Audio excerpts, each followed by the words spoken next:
Professor Yunus সরকারের সমালোচনা শুরু করলেন কেন? আমি কয়েকটা এপিসোড আগে বলেছিলাম যে প্রফেসর ইউনূস বুঝে হোক না বুঝে হোক, যদি ইন্ডিয়ান লাইন অনুসরণ করেন তাহলে উনারে তো আমি ধরবো। শুধু আমি না, সারা দেশের মানুষ ধরবে। প্রফেসর ইউনূসের ক্ষমতার উৎস সাধারণ মানুষ। সাধারণ মানুষই উনাকে অকুণ্ঠ সমর্থন দিয়ে ক্ষমতায় রাখছে, কিন্তু এই সমর্থন তো আনকন্ডিশনাল না, শর্ত ছাড়া না। পাবলিকে দিচ্ছে সমর্থন, আর সেই সমর্থনের বলে বলিয়ান হইয়া হারকুলিস হইয়া উনার পররাষ্ট্র মন্ত্রণালয় পাকিস্তানের কাছে 1971-এর গণহত্যার জন্য ক্ষমা চাওয়ার দাবি তোলে। আর সেই নিউজটা যখন মানব জমিনে ছাপা হয়, সেইখানে প্রফেসর ইউনূস আপনার ছবি থাকে। আর বেকুবগুলো জানেই না পাকিস্তান তিনবার আনুষ্ঠানিকভাবে রাষ্ট্রীয়ভাবে বাংলাদেশের কাছে ক্ষমা চাইছে 1971-এর জন্য। একবার পররাষ্ট্র মন্ত্রণালয়ের লেভেলে, আরেকবার প্রাইম মিনিস্টার লেভেলে, আর একবার রাষ্ট্রপতির লেভেলে। মানে আর কয়বার ক্ষমা চাইতে হবে? আর একবার ক্ষমা চাইলে আপনার বা দেশের কি লাভ হবে? হাসিনার বুড়ি বয়সে অর্গাজম হবে, এছাড়া তো আর কোনো অবজেক্টিভ নেই এটা বলার। যাই হোক, এবারে আসি আজকের ইস্যুতে। আজকের ইস্যুটাও খুব গুরুত্বপূর্ণ। নারী বিষয়ক সংস্কার কমিশন তার রিপোর্ট জমা দিছে। তো প্রফেসর ইউনূস সেই রিপোর্টের কিছু অংশ ওনার ফেসবুকে শেয়ার দিচ্ছেন। এটা নিয়ে শুরু হয়েছে নানা সমালোচনা। প্রথমে বলি, এই কমিশন গঠন করা হয়েছিল 18ই নভেম্বর। জাতীয় ঐক্যমত কমিশনের আলাপ শুরু হয়ে গেছে এর মধ্যে, তারপরে এই প্রস্তাব জমা পড়ল। 18ই ফেব্রুয়ারিতে এই রিপোর্ট জমা দেওয়া উচিত ছিল হিসাব অনুযায়ী। তারপরে 2 মাস বেশি লাগাইছেন ওনারা। এই নারী বিষয়ক কমিশনের বিষয়ে প্রফেসর ইউনূসের মনে হয় খুব উচ্ছ্বসিত। ওই যে কইছি না, ওনার এনজিও বায়াস আছে, সেই থেকে উনি বলছেন যে যে কয়টা করে ফেলা যায় তা দ্রুত করে ফেলতে হবে, আর পাঠ্য বইয়ের মতো ছাপায় বিলি করতে হবে। কোনো কমিশন নিয়ে প্রফেসর ইউনূসকে এত উচ্ছ্বাস প্রকাশ করতে দেখেছেন? দেখেন নাই। আপনি তো স্যার পড়েন নাই রিপোর্ট, না পড়ে বিলি করার কথা কইলেন। এটা ছাপায় বিলি করতে গেলে আপনার সরকারের লোকেরা মার খেয়া ভুট্টো হয়ে যাবে, আগে সাবধান করে দিলাম। একটু সামাল কইরা স্যার। উনারা কামের চাইতে আকামে বেশি পটু। আর 2 নম্বর হচ্ছে, ওনারা একেবারে বাংলাদেশের সমাজ, রাজনীতি, জনগণ, গণমানুষ এই সম্পর্কে কিছুই জানেন না।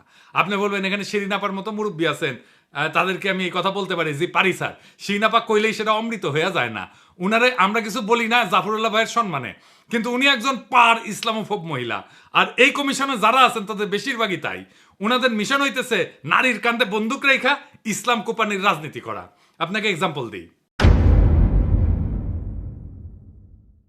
নারী কমিশন বলছে ধর্মীয় আইন মেনে চলা বাধ্যতামূলক জন্য নারীদের প্রতি বৈষম্য হচ্ছে। আপনি নিজেই শেয়ার দিয়া কইছেন ধর্মীয় আইন অনুসরণ করা যে কোনো ধর্মের অনুসারীদের জন্য বাধ্যতামূলক। ধর্মের অনুসারীরা তো আনন্দ চিত্তে সেটা অনুসরণ করেন এবং মেনে চলেন। কেউ যদি দাবি করে ধর্মীয় অনুশাসন মেনে চলার জন্য বৈষম্য হচ্ছে, এটা খুবই বাজে অনুসিদ্ধান্ত। এর অর্থ হচ্ছে ধর্মীয় আইন মানা যাবে না, আর চূড়ান্ত মানে হচ্ছে ধর্ম থেকে দূরে থাকতে হবে। এটাই স্যার বাঙ্গু সেকুলারদের চুলকানি, আর এই চুলকানিকে আপনি প্রমোট করেছেন। এই কমিটি প্রতিনিধিত্বমূলক না, বাংলাদেশের আপামর নারীদের অংশগ্রহণ নাই এই কমিটিতে, যারা সংস্কারের নামে ধর্মীয় আইনের বিরুদ্ধে কৃপান তোলে। বাংলাদেশের মানুষ তাদের সংস্কার প্রস্তাব ছুঁড়ে ফেলে দেবে। আবার দেখেন, যৌনকর্মীদের শ্রমিকের মর্যাদা দেওয়ার কথা বলছেন। ওনাদের মাথায় যে কোন দেশ থাকে আদর্শ হিসাবে জানি না, হয়তো পশ্চিম থাকে। পশ্চিমের চিন্তা, পশ্চিমের প্র্যাকটিস ওনারা চাপাই দিতে চান বাংলাদেশের উপরে, ঝামেলা বাঁধে সেইখানে। কিন্তু ওনারা তো পশ্চিমের যে ডাইভার্স প্র্যাকটিস সেটা নিয়ে জানেন না, ওনাদের সেই জ্ঞানও নাই। আমার অনুমান ওনারা কিছুই জানেন না। ধরা যাক ফ্রান্সে কি নিয়ম জানেন? সুইডেন, নরওয়ে, ফ্রান্স এই সমস্ত দেশে যৌনকর্মী না, বরং ক্রেতাদের যারা যৌন সেবা গ্রহণ করে তাদের শাস্তির আওতায় আনা হয়। এদেরকে বলা হয় নর্ডিক মডেল। তাহলে বুঝতে পারতেছেন যে পতিতাবৃত্তিকে কিভাবে কোন কায়দায় ট্যাকেল করা হয় পশ্চিমে। আপনি তো অপমানকর, মর্যাদাহানিকর একটা পেশাকে আইনি কাঠামোর মধ্যে এনে বৈধতা দিতে পারেন না। আপনারা পতিতাবৃত্তিতে ইন্ডাস্ট্রি বানাইতে চাইতেছেন, সেখানে টাকা বিনিয়োগ হবে, আর বাংলাদেশের নারীরা সেখানে শ্রমিক হিসেবে কাজ করবে। মানে পতিতাদের অ্যাপয়েন্টমেন্ট লেটার দিবে, পেনশন থাকবে, প্রমোশন হবে, পতিতারা ট্রেড ইউনিয়ন করবে। Are you crazy? মাথা মধ্যে ঠিক আছে আপনাদের? নারীদের সম্মানজনক কর্মসংস্থান করতে হবে, এটা যদি লক্ষ্য হয় তাহলে এমন ব্যবস্থা করেন দক্ষতার যোগ্যতা অনুসারে সকল নারীর কর্মসংস্থানের জন্য বাংলাদেশের পুরুষদের যদি আধা পেটা খায় থাকতে হয় তাহলে সেটাও বাংলাদেশের পুরুষেরা মেনে নেবে। কিন্তু এটা মানবে না, আগুন জ্বালাই দিবে। মাথায় রেখেন, আগুন নিয়ে খেলেন না। এই যে কমিশন, এরা কি নারী নীতি বিষয়টা বুঝে? আসেন সেটা বুঝে দেখি নারী নীতি কেমন হওয়া উচিত। রাষ্ট্রের কাজ হইল সব নাগরিকের জন্য যুক্তিপূর্ণ, কার্যকর এবং ন্যায্য নিয়ম তৈরি করা। মোট কথায় নাগরিকের অধিকার প্রতিষ্ঠা করা। কি অধিকার? লিগ্যাল রাইট, পলিটিক্যাল রাইট আর ইকোনমিক রাইট, এই 3টা। এটাই রাষ্ট্রের নির্দিষ্ট কাজের এলাকা, এটাই রাষ্ট্রের কাজ। তাহলে আসেন এই লিগ্যাল, পলিটিক্যাল আর ইকোনমিক রাইটের প্রশ্নের গভীরে যাই। রাষ্ট্রের দায়িত্ব খুবই স্পষ্ট। এই দায়িত্বগুলাই সব নাগরিকের প্রতি রাষ্ট্রের দায়িত্বের সাথে যুক্ত।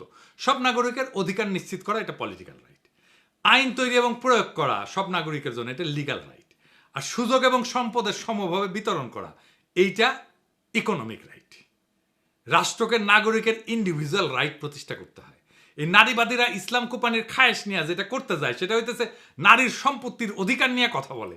তারা বলে ধর্মের জন্য নারীরা বৈষম্যের শিকার হচ্ছে, সেজন্যই বলছে ধর্মীয় অনুশাসন মানায় বৈষম্যের শিকার হয় নারীরা।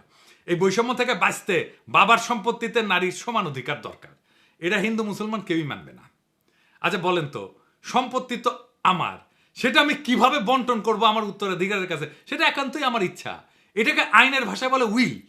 আপনারা শোনেন না উইল করে দিয়ে যায়, বিদেশে দেখেন না বিড়ালের নামে উইল করে দিয়ে যায়। আমার সম্পত্তি আমি যাকে খুশি লিখে দেবো, আমি আমার সন্তানদেরকে না দিয়ে আমি বিড়ালকে দিয়ে যাব। এটা আমার ইচ্ছা, এটা আমার উইল। এইখানে কারো কিছু বলার নাই। রাষ্ট্র দেখবে আমার যেটা ইচ্ছা সেটা বাস্তবায়িত হচ্ছে কিনা, এটাই রাষ্ট্রের অধিকার, এটাই রাষ্ট্রের দায়িত্ব। রাষ্ট্রের বলার কথা না আমি কাকে কতটুকু দেব সম্পত্তি, এইটা রাষ্ট্র ঠিক করে দেবে না। রাষ্ট্র আমার ইচ্ছাকে মর্যাদা দেবে, সেটাই রাষ্ট্রের দায়িত্ব। কিন্তু এই নারীবাদীরা বলে সম্পত্তিকে সমানভাবে ভাগ করে দিতে হবে। আমি যদি আমার মেয়েকে বেশি দিতে চাই পারবো না? অবশ্যই পারবো। এটাই আমার উইল। আমার ব্যক্তিগত সম্পত্তি আমি কিভাবে আমার উত্তরাধিকারের কাছে দেব সেটা একান্তই আমার নিজের সিদ্ধান্ত। দুনিয়ার কোনো রাষ্ট্র এটা হাত দেয় না। ইউরোপে কেউ মানবে যদি রাষ্ট্র বলে তুমি তোমার উত্তরাধিকারের মধ্যে এইভাবে বন্টন করে দাও সম্পত্তি? মানবে না। কিন্তু বাংলাদেশের নারীবাদীরা এটা করতে চায়, কারণ এই অসিলায় তারা ইসলাম কোপাইতে পারে। এটা ইসলাম কোপানির ইন্ডিয়ান তরিকা। তো এখন কইতে পারেন দাদা কিছু এলে ইন্ডিয়া ঢুকায় দেয়। জি না ভাই, বুঝাই দিই। আপনারা ভারতে মুসলমানদের ওয়াকফ সম্পত্তি এই মোদি গ্রাস করতে চায় শুনেছেন না? কিভাবে গ্রাস করতে চায় জানেন? ইউনিভার্সাল সিভিল কোডের নামে। এটা কি? এই ওয়াকফ সম্পত্তি যেটা মসজিদ, মাদ্রাসা, কবরস্থান এই তিনদের জন্য দাঁড় করা হয়, তার পরিমাণ হইতেছে 6 লাখ একরের বেশি ভারতে। এটা মুসলমানদের একটা বিরাট বড় সম্পদ, সামাজিক সম্পদ। এই বিশাল সম্পদের উপর আজ সবচেয়ে বড় হুমকি হয়ে উঠছে তথাকথিত ইউনিফর্ম সিভিল কোড। এর মানে হচ্ছে সব ধর্মের জন্য এক আইন চাই। শুনতে খুব সুন্দর, কিন্তু প্রশ্ন হইল এই এক আইনের সুতায় তারা কি মুসলমানদের ধর্মীয় দাতব্য প্রতিষ্ঠানগুলোকে দুর্বল করে দিতে চায়? আসলে চায়। হ্যাঁ, ওয়াকফ মানে হচ্ছে স্থায়ী দান। এই সম্পত্তি কেউ বিক্রি করতে পারে না, উত্তরাধিকার দাবি করতে পারে না। এটা গরিব দুঃখী আর ধর্মীয় কাজে ব্যবহার করা হয়। ইউনিফর্ম সিভিল কোড চালু করে বলা হবে সব দান হবে এক নিয়মে, ধর্মীয় ভিত্তিতে দান না। বোঝা যাচ্ছে না? এর মানে ওয়াকফকে অসাংবিধানিক বলে বন্ধ করার রাস্তা তৈরি করা হচ্ছে। ওয়াকফ বোর্ডকে রাষ্ট্রের নিয়ন্ত্রণে না, মুসলমানদের দানের উপরে সরকার বৈশা পড়বে। এটা শুধু আইন না, এটা একটা অর্থনৈতিক আক্রমণ। মুসলমানদের সবচেয়ে বড় ধর্মীয় এবং জনহিতকর সম্পদ এখন রাজনৈতিক টার্গেট হয়ে গেছে। তাই ইউনিফর্ম সিভিল কোড এইটা মুসলমানদের অধিকার উচ্ছেদের জন্য। ভারতের মুসলমানদের জন্য এই লড়াই শুধু বিশ্বাসের না, এটা অস্তিত্বের লড়াই। এখন এই ইউনিফর্ম সিভিল কোড হচ্ছে হিন্দুত্ববাদী মোদির অস্ত্র, যা দিয়া মুসলমানদের সম্পদ, তার শক্তিকে, তার সমাজকে খর্ব করতে চায়। এই ইউনিভার্সাল সিভিল কোডের বাংলাদেশি ভার্সন হচ্ছে সম্পত্তিতে নারীর সমান অধিকার। এইটা দিয়ে ইসলাম কোপানি যাবে।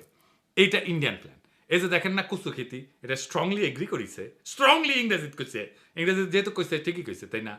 এবার মিলে যে কুচুখতির টাকা টুকা যে দেয় ওয়াকার, সে ইন্ডিয়ার বাংলাদেশি প্রজেক্টের এক্সটেনশন সন্দেহ আছে। এইভাবে কে কার কহিয়া খেলে সেটা ফসাদ কইরা বাইরে হয়ে যায় মাঝে মাঝে।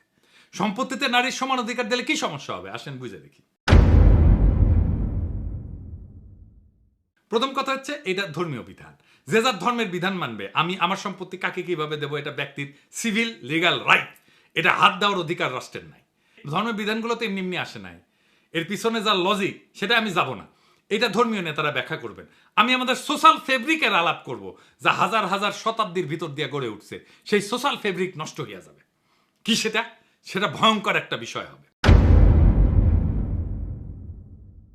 বোন ভাইয়ের চাইতে ধর্মীয় বিধান অনুসারে পিতার সম্পত্তি কম পায়, এটা অঙ্কের হিসাব। কিন্তু সেই কম পাওয়াটা বহুগুণে বাইরে যায় একটা সামাজিক ঘটনায়, একটা সোশ্যাল ইঞ্জিনিয়ারিংয়ে। আমাদের সমাজে মায়ের পরে একজন ছেলের কাছে সবচেয়ে মূল্যবান সম্পর্কটা কোনটা? কোনটা? মামা। দুইবার মা ডেকে আমরা এই মামার সম্পর্কটা তৈরি করি। আমি যে আবদার এমনকি মায়ের কাছেও করতে পারি না, সেই আবদার আমাদের কালচারে মামার কাছে করতে পারি। মামার বাড়ির আবদার এটা বলি না, এটা কি মামার বাড়ি পাইছো এটা বলি না। এটা কেমনে আসে? ওই সোশ্যাল ইঞ্জিনিয়ারিং এর জন্য যেই অতিরিক্ত সম্পত্তি পায় মামা, তার কারণে এমন একটা মধুর কেমিস্ট্রি মামার উপরে পড়ে যে মামার সম্পত্তির উপরে, মামার বাড়ির উপরে ভাগনার একটা আলাদা অধিকার জন্মায়। সামাজিক অধিকার, ভালোবাসার অধিকার। ওই যে বলে না তাই তাই তাই, মামার বাড়ি যাই, মামা দিল দুধ ভাত, দুয়ারে বসে খাই। তারপরে ওই যে আই ছেলেরা আই মেয়েরা ফুল তুলিতে যায়, ফুলের মালা গলায় দিয়ে মামার বাড়ি যায়, মামার বাড়ি মধুরহারি, মামা ভাগ্নে যেখানে আপদ নাই সেখানে। এই যে মামার ভাগ্নের কেমিস্ট্রি আমাদের সমাজে এটা আর কোথাও পাবেন না। কাকার সাথে এই কেমিস্ট্রি হয় না কেন? কারণ ওই ধর্মের অনুশাসন শুধু সম্পত্তির অধিকার ঠিক করে দেয় নাই, সেটার সাথে সোশ্যাল ইঞ্জিনিয়ারিং করে দিচ্ছে যেন বোনের ছেলে মেয়ের মামার উপর এক স্নেহের, ভালোবাসার, নির্ভরতার একটা সম্পর্ক তৈরি হয়। এই নারীবাদীরা সেটাও ভেঙ্গে দিবে। আপনি দেখছেন এরা এতটাই নির্বোধ যারা হাজার বছর ধরে গড়ে ওঠা একটা সমাজকে মুহূর্তের মধ্যে কলমের খোঁচায় ধ্বংস করে দিতে চায়। এতই নির্বোধ এরা। প্রফেসর ইউনূস মাঝে মাঝে ভুলে যান উনি কোথায় থেকে ক্ষমতা পাইছেন, ওনার ক্ষমতার উৎস কি। আমরা এটা একটু ওনাকে মনে করে দিতে চাই।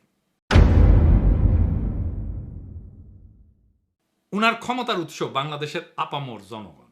এই আপামর জনগণই প্রফেসর ইউনূসের সরকারকে ক্ষমতায় রাখছে। প্রফেসর ইউনূসের ক্ষমতার উৎস মানুষ, এটা যতক্ষণ পর্যন্ত মনে রাখবেন ততক্ষণ পর্যন্ত প্রফেসর ইউনূস শক্তিশালী। সাধারণ মানুষ উনার পিছন থেকে সরে গেলেই উনি শক্তিহীন। উনাকে উষ্টা দেওয়ার জন্য অনেকে মুখায় আছে, ইন্ডিয়া মুখায় আছে, ওয়াকার মুখায় আছে, বিএনপি মুখায় আছে, আওয়ামী লীগ মুখায় আছে। এরা কেউ সফল হইতে পারতেছে না, কারণ সাধারণ মানুষ পাহাড়ের মতো দৃঢ় ঐক্য নিয়ে প্রফেসর ইউনূসের পিছনে দাঁড়াইছে।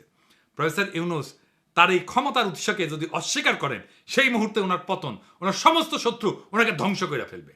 তাই প্রফেসর ইউনূসের প্রতি এটা সতর্ক বার্তা। বাংলাদেশের সাধারণ মানুষের ধর্মীয় বিশ্বাস, সামাজিক মূল্যবোধ এর বিরুদ্ধে কখনো দাঁড়াবেন না। আপনি মনে রাখবেন বাংলাদেশের খুব সাধারণ মুসলিম সমাজ আপনার পেছনে দাঁড়াইছে।